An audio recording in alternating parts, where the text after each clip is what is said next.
The stars looked different out here, Captain Jake Morrison thought as he stared through the bridge windows of the exploration ship UES Pioneer. They were so far from Earth that even the familiar constellations had changed. His crew had been mapping this sector for 3 months, cataloging planets and checking for signs of life. "Captain, we're picking up something strange," said Lisa Park, his chief science officer. She was hunched over her console, frowning at the readings. "Multiple ships, big ones, heading straight for us." Jake moved to her station. The sensor display showed 5 massive vessels approaching from the outer system. Each one was easily 10 times the size of the Pioneer. Their design was unlike anything in the human databases. "Are they responding to our hails?" Jake asked. "Negative, sir. They're not even acknowledging our presence," replied Beth Turner from the communications station. Ryan Blake, the tactical officer, looked up from his weapons console. "Captain, those ships are armed. Really armed. I'm reading energy signatures that are off the charts." Jake felt his stomach tighten. First contact with an alien species was supposed to be handled by diplomats, not exploration crews. But they were weeks away from the nearest human base.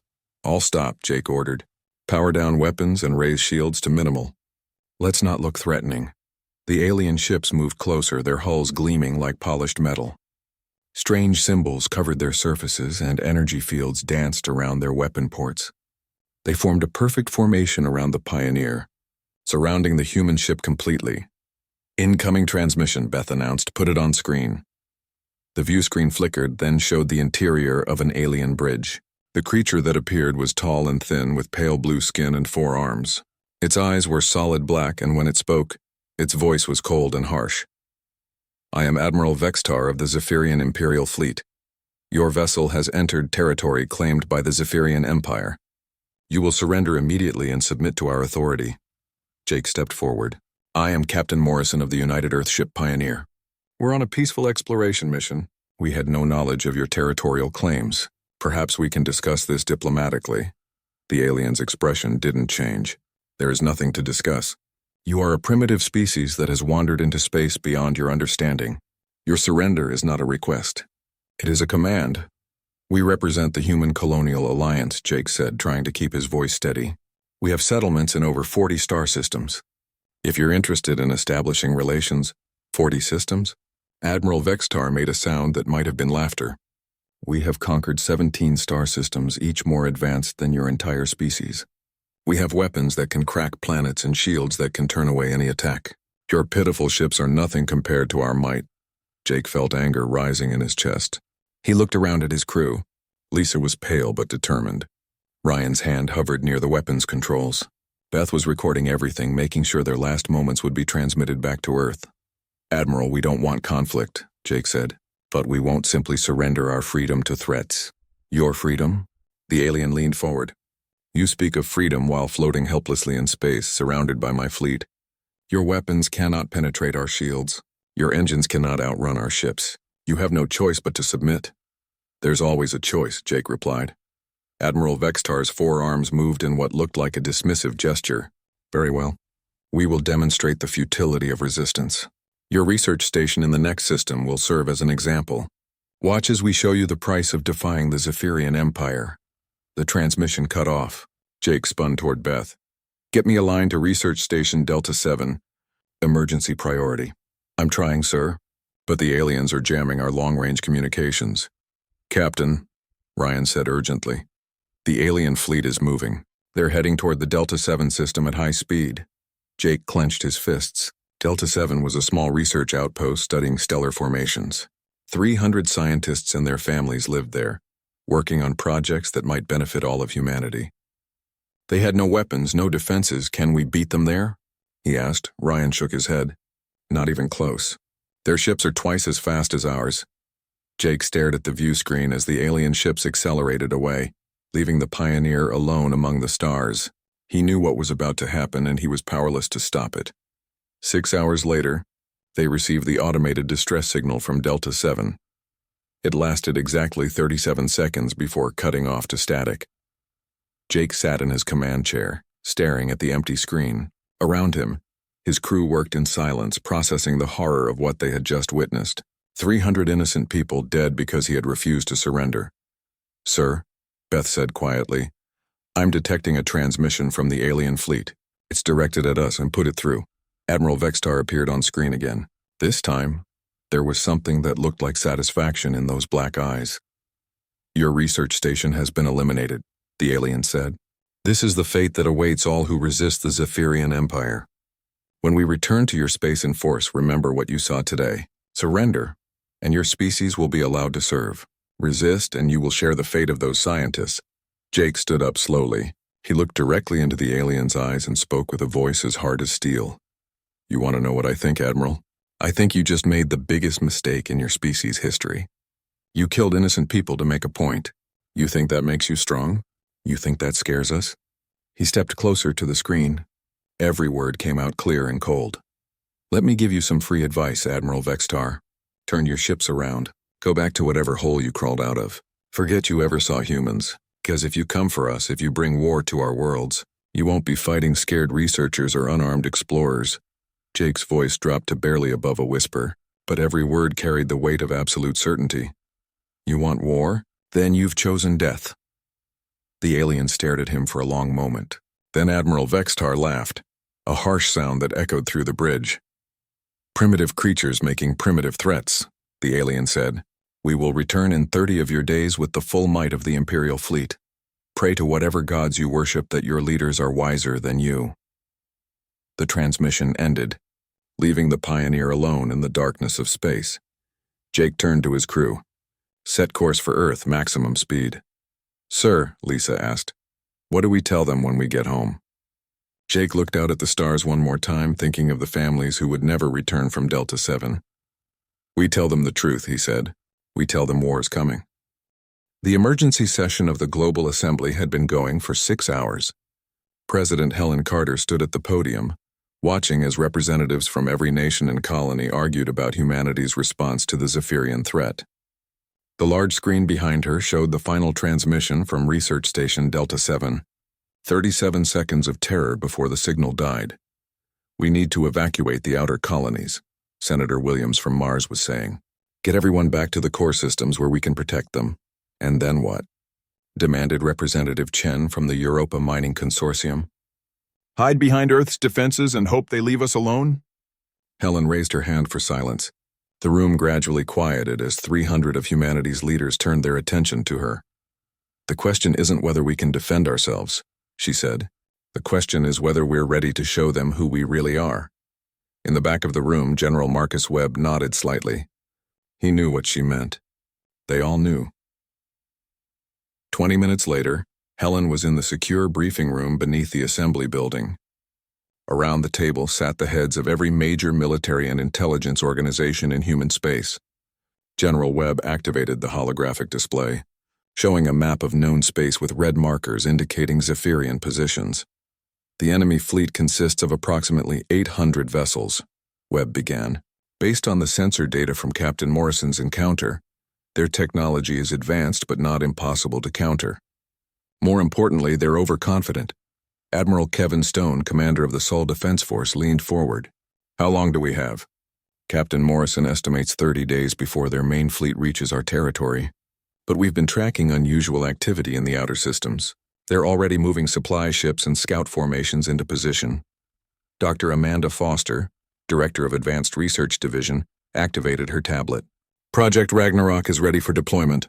All primary systems have been tested and are operational. Helen looked around the table. How long have we been preparing for this day? 47 years, Webb answered. Ever since we first detected signs of advanced civilizations beyond our borders. And they think we're primitives, Helen said with a bitter smile. Let them keep thinking that. Admiral Stone, activate the Sol defense grid. All hidden installations, all sleeper protocols. I want every weapon platform online within 12 hours. Yes, ma'am. What about the civilian population? Begin evacuations to the underground cities. Make it look like we're running scared. Let the aliens think we're cowering in fear while we position our defenses. Meanwhile, far from Earth, Captain Morrison and his crew continued their guerrilla campaign against Zephyrian supply lines. The Pioneer had been joined by 3 other exploration ships, all of them running silent and striking fast at enemy cargo vessels. Another supply convoy, bearing 27 Mark IV, reported Ryan Blake from his tactical station. Morrison studied the sensor display. 6 large cargo ships protected by 2 escorts. The Zephyrians were getting careless, probably assuming no human ship would dare attack them after the destruction of Delta 7. "Beth, are you picking up their communications?" he asked. "Yes, sir. They're using standard fleet frequencies, no encryption. Should I jam them?" "No, let them talk." "What are they saying?" Beth listened to her headset for a moment. "They're discussing supply drops to forward positions. Something about establishing bases in the outer rim before the main assault. Record everything. We need to know where they're setting up." The attack was swift and precise. The Pioneer and her sister ships emerged from behind an asteroid, their modified weapons tearing through Zephyrian shields with quantum disruptors that Dr. Foster had managed to install before they left Earth. The escort ships exploded before they could send a distress signal. Morrison watched the cargo ships drift helplessly in space, their crews probably wondering how primitive humans had destroyed their shields so easily. He opened a communication channel. "This is Captain Morrison of the Human Colonial Alliance. Your military vessels have been disabled. Abandon your cargo ships and return to your fleet. Tell Admiral Vextar that humans remember Delta 7. Tell him we're coming." 2 hours later, Morrison received an encrypted message from Earth. General Webb's voice crackled through the quantum communicator. "Jake, how many enemy positions have you identified?" 17 forward bases, all in uninhabited systems. They're setting up a supply network that stretches halfway to Earth. Marcus, they're planning something big." "We know. Intelligence suggests they're bringing their entire Imperial fleet. Every ship they have." Morrison felt a chill run down his spine. "How many ships are we talking about?" "Conservative estimate? 800 combat vessels. Probably more. And how many ships do we have?" There was a pause before Webb answered. "Officially? About 60 combat ships and maybe 300 support vessels. And unofficially? That's classified. But Jake, when the shooting starts, you're going to see things that will surprise you. Things we've been building in secret for almost 50 years. The transmission ended, leaving Morrison staring at the star field outside his window. 50 years of secret preparation. What had humanity been building while the rest of the galaxy thought they were just peaceful explorers? Back on Earth, the preparations continued around the clock. In hidden shipyards carved into asteroids, massive vessels that looked nothing like exploration ships powered up their engines for the first time. On Mars, weapon installations that had been disguised as mining equipment revealed their true purpose as planetary defense platforms. Colonel Nathan Price stood in the command center of Asteroid Base 7, watching as his technicians brought the hidden fleet online. These weren't the small, lightly armed ships that humanity showed to the galaxy. These were true warships, built with technology that had been carefully developed away from alien eyes. "Sir, all ships report ready," his communications officer announced. "How many do we have in this sector?" Price asked. 43 capital ships, 120 destroyers, and 300 fighter craft. Price nodded. This was just one of 12 hidden fleets scattered throughout human space. When Admiral Vextar arrived expecting to find helpless primitives, he would discover something very different. On the bridge of his flagship, Admiral Vextar studied the reports from his forward scouts. The humans were evacuating their outer colonies and pulling back toward their home system, exactly what he had expected from a primitive species facing overwhelming force. "Admiral," his tactical officer reported, "we have lost contact with Supply Group 7. Pirates, most likely. Some desperate humans making futile gestures. It doesn't matter. In 22 days we will reach their core systems and this primitive resistance will end." Vextar looked at the tactical display showing his massive fleet. 837 ships, the largest force the Zephyrian Empire had ever assembled. No species had ever withstood such might. "Signal the fleet," he commanded. "Maintain course for the human homeworld. When we arrive, we will show them the true meaning of power." But in the depths of space, hidden sensors watched the Zephyrian fleet approach. On Earth, President Carter received the final reports and made her decision. "Send the message to all human forces," she ordered. "Operation Prometheus is authorized. All assets are weapons-free." The message went out through quantum communicators to every hidden base, every secret installation, every sleeper ship waiting in the dark between the stars. Humanity was done hiding. The real war was about to begin. President Carter's voice echoed across every human world, every space station, every ship in the fleet. Her words were broadcast simultaneously to Earth, Mars, the Jupiter colonies, and the distant outposts at the edge of human space.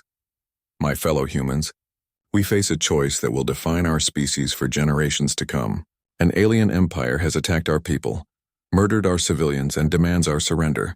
They believe we are weak. They believe we are helpless. Today we show them how wrong they are. She paused, looking directly into the camera that would carry her words to billions of people. We choose to stand. Those 4 words activated systems that had been waiting in the dark for nearly 50 years. Across the Sol system, asteroid mining stations revealed their true nature as weapons platforms.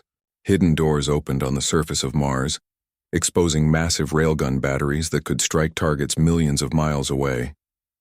The moon's industrial facilities transformed into orbital defense grids that had been disguised as research installations.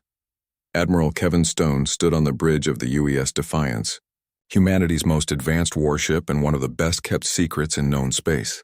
Around him, his officers worked at stations filled with technology that no alien species had ever seen. All stations report ready. Admiral, announced Commander Diane Ross, his tactical officer. What's our force status? Stone asked. Sol Defense Grid is fully operational. We have 650 combat vessels in the system, with another 400 on approach. All hidden installations are active and ready, Stone nodded. The Zephyrians would arrive expecting to find a handful of exploration ships and some basic planetary defenses. Instead, they would face the full might of humanity's secret military buildup. Sir, incoming transmission from Colonel Price, the communications officer reported. Put him through. Nathan Price's face appeared on the screen. Behind him, Stone could see the command center of one of the hidden fleet bases. Admiral, Sleeper Fleet Alpha is in position. All ships are powered up and ready for combat. The enemy has no idea we're here. Confirmed, Colonel. Maintain stealth until my signal. How many ships do you have operational? 67 capital ships and supporting vessels. Tony Kim's engineering teams have equipped all ships with the new quantum disruptors. One hit should drop their shields completely. Meanwhile, in the research laboratories beneath Geneva, Dr. Amanda Foster was putting the finishing touches on humanity's most secret weapon. The nanite swarms had taken 20 years to develop, microscopic machines that could eat through any known material. Final test complete, she announced to her team. The swarms are ready for deployment. Once they attach to an enemy ship, they'll consume the hull from the inside out in less than 10 minutes. Her assistant, Dr. Claire Davis, looked up from her console. Are we really going to use these? Once we deploy nanite weapons, there's no going back.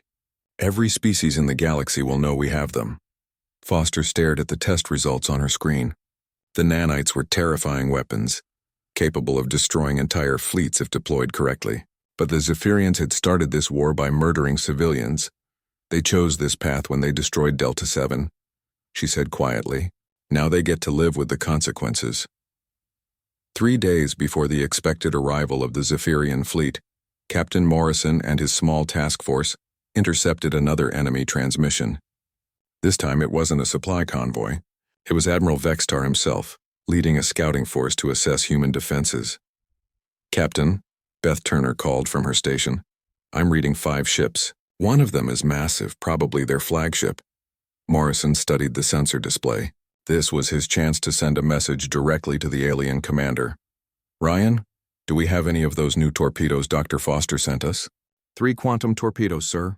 But I should warn you, the test data suggests they're incredibly powerful. One torpedo could probably destroy that entire formation. Morrison considered this. He could end the threat right now, kill Admiral Vextar and cripple the Zephyrian command structure, but that would reveal humanity's capabilities too early. Load 1 torpedo, minimum yield setting. I want to disable their flagship, not destroy it.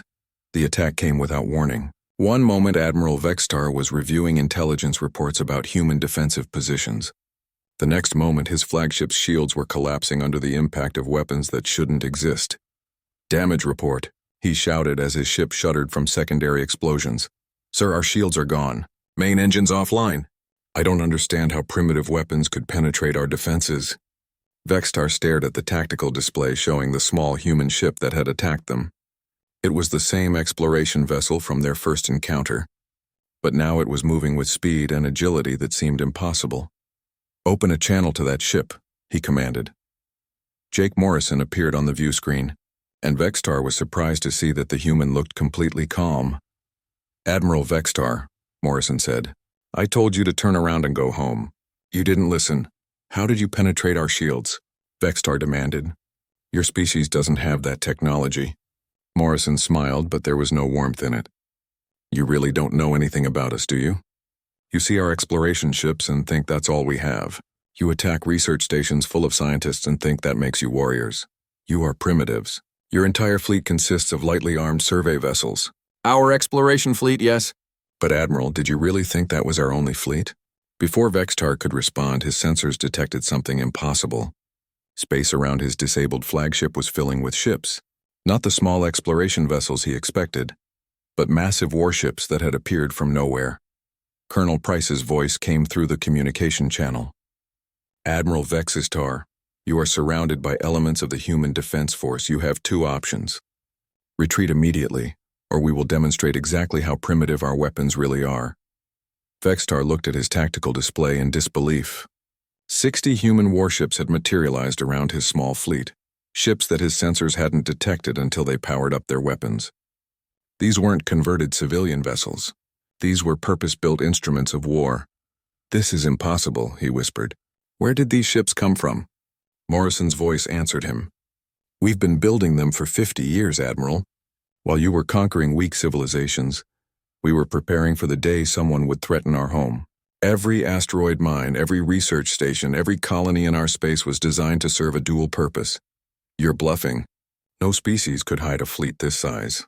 Really? Tell me, Admiral, how many of our systems have you actually scouted? How many of our installations have you inspected? You assumed we were primitives, so you didn't bother to look closely. One of Price's destroyers fired a single shot across the bow of Vextar's flagship. The beam sliced through space where the ship's shield should have been, proving that the Zephyrians were completely defenseless. You wanted to see human weapons. Morrison continued. That was a mining laser, the kind we use to cut up asteroids. Our actual weapons are significantly more impressive. Vextar felt something he hadn't experienced in decades: fear. His supposedly primitive enemies had just revealed capabilities that matched or exceeded Zephyrian technology. Worse, they had been hiding these capabilities for years. Your main fleet is still approaching our territory, Morrison said. 800 ships, your entire Imperial Navy. That's a lot of ships, Admiral, but you're about to discover something important about humans. What? Morrison's expression hardened. When someone threatens our families, when someone murders our civilians, we don't just fight back. We make sure it never happens again. The transmission ended, leaving Vextar alone with the horrifying realization that he had led his empire into a trap. The humans weren't the helpless primitives he had expected. They were predators who had been waiting patiently for someone to make the mistake of threatening them. Around him, 60 human warships maintained their positions, waiting for his decision. For the first time in his military career, Admiral Vextar ordered a retreat. The main Zephyrian fleet dropped out of hyperspace at the edge of the Sol system like a swarm of metallic locusts. 837 ships, the largest military force ever assembled by the Zephyrian Empire. Admiral Vextar stood on the bridge of his new flagship, the previous one still being repaired after the encounter with human forces. Deploy the fleet in attack formation, he ordered. Despite his earlier defeat, he still believed in Zephyrian superiority. The humans might have some hidden ships, but they couldn't possibly match the full might of his empire. Sir, his tactical officer reported, I'm reading massive energy signatures throughout the system. The humans appear to have fortified every major body. Of course they have. Desperate creatures building desperate defenses. Signal the fleet to advance on their homeworld. We'll sweep aside their pitiful obstacles and show them true power. What Vextar didn't realize was that humanity had been watching his approach for days. Deep space sensors, hidden in what appeared to be space debris, had tracked every ship in his fleet. On Earth, Admiral Stone coordinated the defense from a command center buried 3 miles beneath the Rocky Mountains. Enemy fleet is in position, Commander Ross reported. All human forces are ready and waiting for your orders. What's our total force strength? Stone asked. 1,200 combat vessels plus support ships. All orbital platforms are active. Ground-based weapons are charged and ready. Stone smiled grimly. The Zephyrians outnumbered human ships, but they had no idea what they were really facing. Signal all forces. Operation Thunderstrike is now active. Engage at will. The battle began when Mars revealed its true nature. What the aliens had assumed were simple mining installations suddenly unleashed torrents of plasma fire that reached across millions of miles to strike the Zephyrian advance guard. Entire enemy squadrons disappeared in balls of superheated gas as the planet's hidden weapon systems came online. Impossible, Vextar shouted as he watched his ships die. Planets can't be weaponized on this scale. His communications officer looked up from his console in terror. Sir, it's not just Mars. Every major body in this system is firing at us. The asteroid belt is full of weapons platforms. Indeed, what had appeared to be a normal asteroid field was revealing itself as humanity's ultimate defensive network. Hundreds of installations, each one disguised as a simple mining operation, opened fire with weapons that no Zephyrian had ever seen. Lieutenant Sam Turner coordinated the orbital bombardment from his position on Luna. The moon's surface split open to reveal railgun batteries that fired solid projectiles at significant portions of light speed. Each shot could pierce the hull of a Zephyrian cruiser like paper. Target the command ships, Turner ordered his gunners. Take out their ability to coordinate. Meanwhile, Colonel Price led Sleeper Fleet Alpha in a devastating flanking attack.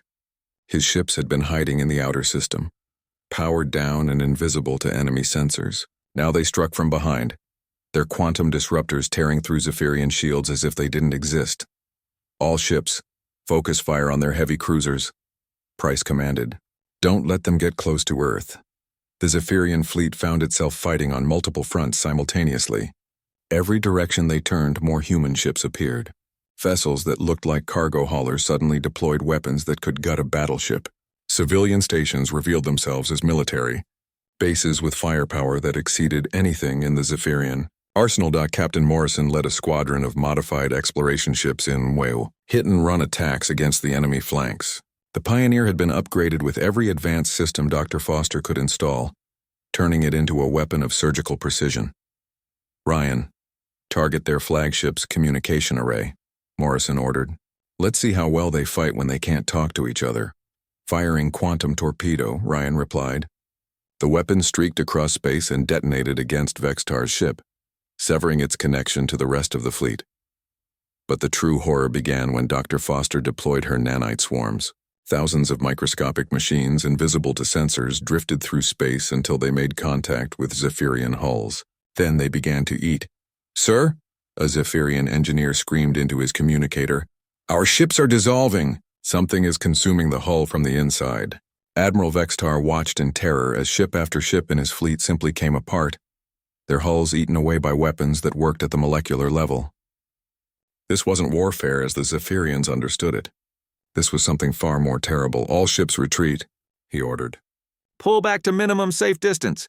But there was no safe distance. Human ships pursued the fleeing Zephyrians with relentless efficiency. Engineer Tony Kim's gravity manipulation systems created spatial distortions that pulled enemy vessels out of formation, making them easy targets for the human fleet. Admiral, his tactical officer reported, we've lost over 300 ships. The humans aren't just defeating us, they're destroying us completely. Vextar stared at the tactical display in disbelief. His mighty fleet, the pride of the Zephyrian Empire, was being systematically annihilated by an enemy he had dismissed as primitive. How is this possible? He whispered. His science officer provided the answer. Sir, their technology isn't just advanced, it's designed specifically to counter our systems. Every weapon they use seems calculated to exploit our weaknesses. It's as if they studied us for decades before this battle. The realization hit Vextar like a physical blow. The humans had been preparing for this war for years, maybe decades.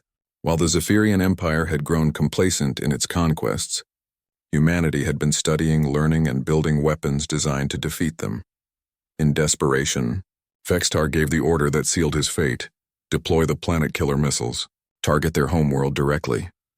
The massive weapons launched from his remaining heavy cruisers, each one capable of cracking a planet's crust and making it uninhabitable. If he couldn't defeat the humans militarily, he would at least ensure their species died with his. The missiles streaked toward Earth, their warheads primed to devastate the birthplace of humanity. They never made it. Earth's planetary shield, a network of energy generators that had been built into the planet's orbital infrastructure, flared to life. The massive weapons that should have destroyed A world simply vanished against barriers that were stronger than anything in Zephyrian science. Planetary, shields holding at 97%, Commander Ross reported calmly. No damage to Earth. Admiral Stone's voice echoed across all human communication channels. All forces, the enemy has attempted to destroy our homeworld. You are authorized to use all available weapons. No mercy. What followed wasn't a battle. It was an execution. The human fleet abandoned all restraint, deploying weapons that the galaxy had never seen. Ships that fired beams of pure antimatter, missiles that opened microscopic black holes, fighters that could phase through solid matter to attack from. Inside enemy hulls, Captain Morrison's voice came through the communication channels as the last Zephyrian ships died around their flagship. Admiral Vextar, do you remember what I told you? You want war? Then you've chosen death. Alone in space, surrounded by the wreckage of his fleet, Vextar finally understood the magnitude of his mistake. The humans weren't primitives. They were apex predators who had been hiding their true nature until someone was foolish enough to threaten their survival. His flagship, the last surviving ship in his once mighty fleet, drifted helplessly as human vessels closed in around him. The war was over. Humanity had won. Admiral Vextar sat in the ruins of his flagship's bridge, surrounded by the debris of what had once been the Zephyrian Empire's greatest fleet. Emergency lighting cast strange shadows across broken consoles and fallen crew members. Through the cracked view screen, he could see human ships maintaining their positions around his crippled vessel. "Sir," his communications officer called weakly from his damaged station, "the humans are requesting a response to their surrender demands." Vextar looked at the message on his personal display. The terms were simple and absolute. Unconditional surrender of all Zephyrian military forces, complete withdrawal from conquered territories, and submission to human oversight of their disarmament. "How many ships do we have left?" he asked quietly. 43 vessels, sir, all heavily damaged. The rest of the fleet is gone. Gone. 800 ships destroyed in a battle that had lasted less than 6 hours. The humans had revealed technological capabilities that exceeded Zephyrian science by decades, maybe centuries. Worse, they had done it with a precision that spoke of careful planning and preparation. "Open a channel to the human fleet, Commander," Vextar ordered. Admiral Stone's face appeared on the screen. Behind him, Vextar could see the pristine bridge of a human warship, its crew working calmly at their stations as if they hadn't just fought the largest space battle in galactic history. "Admiral Vextar," Stone said simply, "are you ready to discuss terms?" "You've won," Vextar replied. "We surrender unconditionally. But I need to know something. How long have you been preparing for this war?" Stone considered the question. "Since the day we first detected evidence of advanced civilizations beyond our borders. 47 years of careful preparation, hidden construction, and strategic planning. And you let us think you were primitives. We let you see what we wanted you to see. Exploration ships, research stations, civilian infrastructure. You assumed that was all we had because that's all we showed you." Vextar felt the weight of his species' miscalculation. "We studied 17 different civilizations before conquering them. None of them had hidden capabilities like yours. None of them were human," Stone replied. "Admiral, your mistake wasn't underestimating our technology. Your mistake was underestimating our nature. When you destroyed Research Station Delta 7, when you killed 300 civilians to make a point, you crossed a line that humanity doesn't forgive." The transmission shifted to show Captain Morrison, now aboard Admiral Stone's flagship. The exploration captain who had first encountered the Zephyrian fleet looked older, harder than he had weeks ago. "I warned you," Morrison said simply.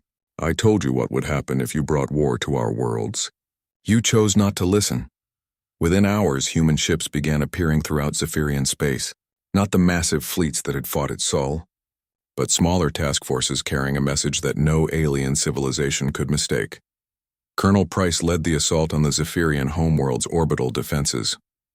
His ships emerged from quantum jump directly above the planet's major cities, their weapons trained on military installations with surgical precision.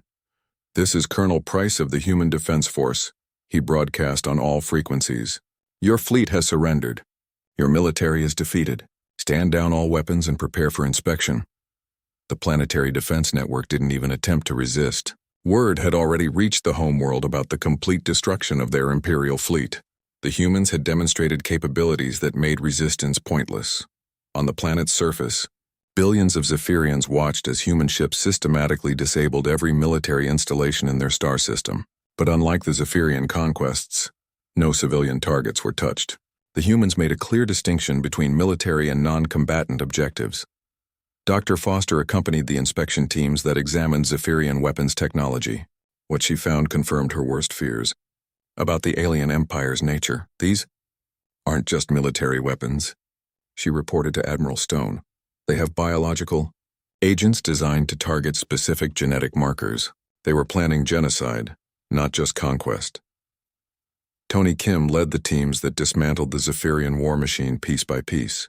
Every shipyard was inspected, every weapons facility was cataloged, and every piece of military technology was either destroyed or confiscated. Admiral, Kim reported from the largest Zephyrian shipyard, "You need to see this. They weren't just building ships to conquer us. They were building ships designed specifically to hunt and kill civilian populations." The evidence was overwhelming. The Zephyrian Empire hadn't planned a simple military conquest of human space. They had intended to exterminate humanity completely, turning human worlds into empty territories for Zephyrian colonization. President Carter's response was swift and absolute. "The Zephyrian Empire is hereby dissolved. All conquered territories are to be liberated immediately.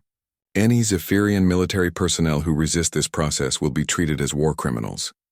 But liberation brought its own challenges. The 17 star systems conquered by the Zephyrians contained dozens of different species, all of them traumatized by years of oppression. Many had never heard of humans before the liberation fleets arrived. Commander Ross led the diplomatic efforts to establish contact with the freed populations. On planet after planet, the story was the same. The Zephyrians had conquered through terror, enslaved entire civilizations, and systematically destroyed any culture that resisted their rule. The Cathara people lost 60% of their population to Zephyrian extermination camps, Ross reported to Admiral Stone. The Valdris were reduced to slave labor in their own cities. Every species they conquered was marked for eventual elimination. Meanwhile, Admiral Vextar sat in a human detention facility, writing his final report to whatever remained of Zephyrian leadership. The words came slowly, each one an admission of catastrophic failure. "We thought they were primitives," he wrote. "We saw their small exploration ships and assumed that represented their full capabilities. We never realized we were looking at a species that had learned to hide its true strength until the moment it was needed." He paused, remembering the moment when human ships had materialized around his fleet like ghosts becoming solid. "They didn't just defeat us," he continued. "They destroyed us so completely that our empire will never recover. 800 ships gone in a single battle, 47 years of preparation against our centuries of conquest, and we never saw it coming." The final paragraph was perhaps the most honest thing Vexitar had ever written. "We thought we were dealing with prey.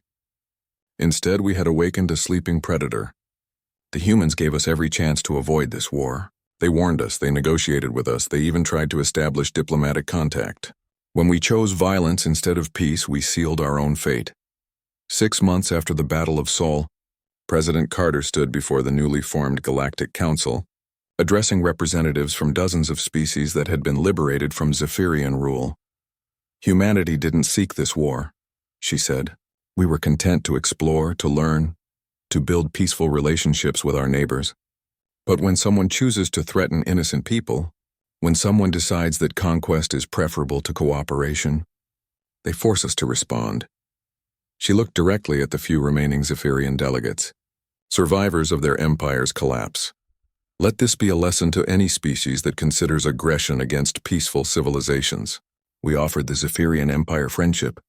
We offered them trade, knowledge, and mutual cooperation. When they chose war instead, they discovered something important about humanity."